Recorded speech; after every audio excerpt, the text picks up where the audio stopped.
Seiring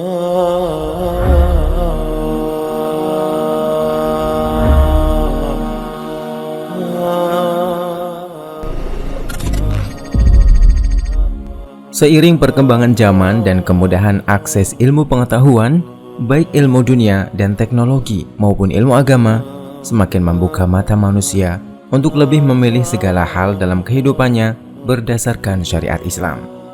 Satu di antaranya adalah ketelitian masyarakat muslim kita dalam memilih hunian terbaik. Masyarakat muslim mulai cenderung dengan kawasan perumahan yang islami. Bahkan dalam jalur pencarian serta transaksi jual belinya pun sudah banyak yang mulai memilih jalur syar'i.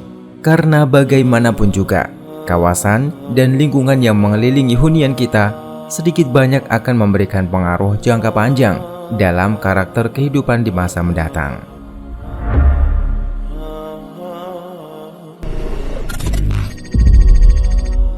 Sedikitnya ada 3 benefit utama dikala seseorang membeli sebuah properti.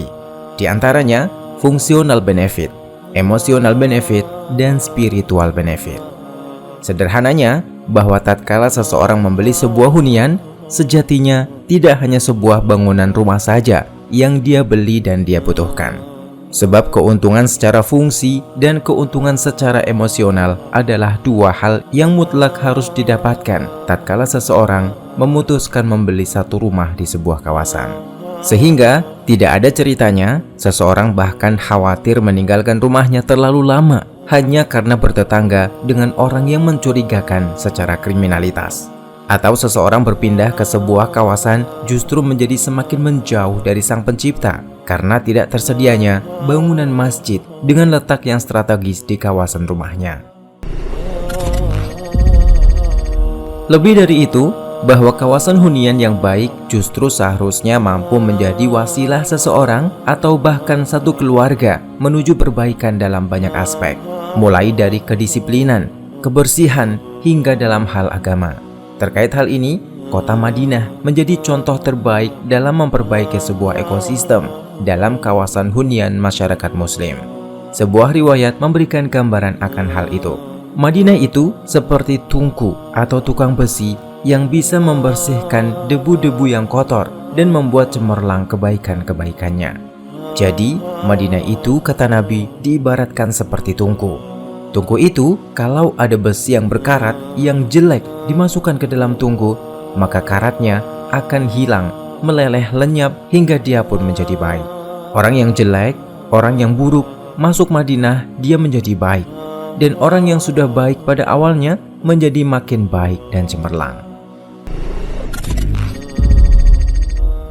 Kita pun demikian, sebagai seorang muslim sekaligus calon pembeli sebuah hunian di kawasan tertentu, pasti mengharapkan adanya seleksi dan verifikasi khusus agar kita nantinya akan terjamin tinggal di sebuah lingkungan yang islami, bertetangga dengan orang-orang baik, orang-orang soleh, dan orang-orang yang berkualitas. Kalaupun ada yang memiliki masa lalu yang kurang baik, kita yakin sebagaimana tungku api yang jelek masuk ke lingkungan yang baik, maka dia menjadi baik. Karena Madinah itu seperti tungku, yang sudah baik, dia pasti menjadi lebih baik. Itulah gambaran yang kita ingin wujudkan. Siapa saja yang menghuni di tempat ini, di kawasan ini, dia bisa menjadi lebih baik.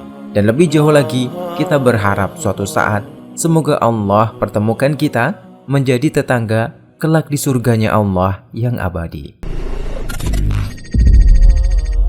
Ada sebuah kisah yang menggambarkan betapa nilai seorang tetangga yang soleh itu amatlah mahal harganya. Pada suatu hari, seorang Yahudi hendak menjual rumah. Rumah itu dijual dengan harga yang sangat mahal dibandingkan dengan harga pasaran. Salah seorang calon pembeli lantas bertanya, "Wahai tuan, sungguh mahal sekali harga rumah yang engkau tawarkan. Engkau tawarkan rumahmu seharga 2.000 dirham. Selayaknya harga pasaran rumah engkau cuma 1.000 dirham." Lalu Yahudi tersebut berkata, "Rumah yang kumiliki memang seharga 1.000 dirham. Tetapi aku memiliki seorang tetangga yang soleh dan baik hati yang bernama Abdullah ibnu Mubarak. Jika engkau membeli rumahku, maka engkau akan memiliki tetangga seorang soleh dan baik hati seperti Abdullah ibnu Mubarak. Kenyamanan bertetangga dengan Abdullah bin Mubarak kuhargai sebesar 1.000 dirham. Jadi, total harga rumah tersebut menjadi 2.000 dirham. Dari sini kita dapat mengambil kesimpulan, mencari sebuah hunian tidaklah cukup hanya mengedepankan keuntungan manfaat dari segi bangunan saja. Akan tetapi, faktor kenyamanan dan nilai-nilai spiritualnya pun menjadi kebutuhan utama yang benar-benar harus kita perhatikan.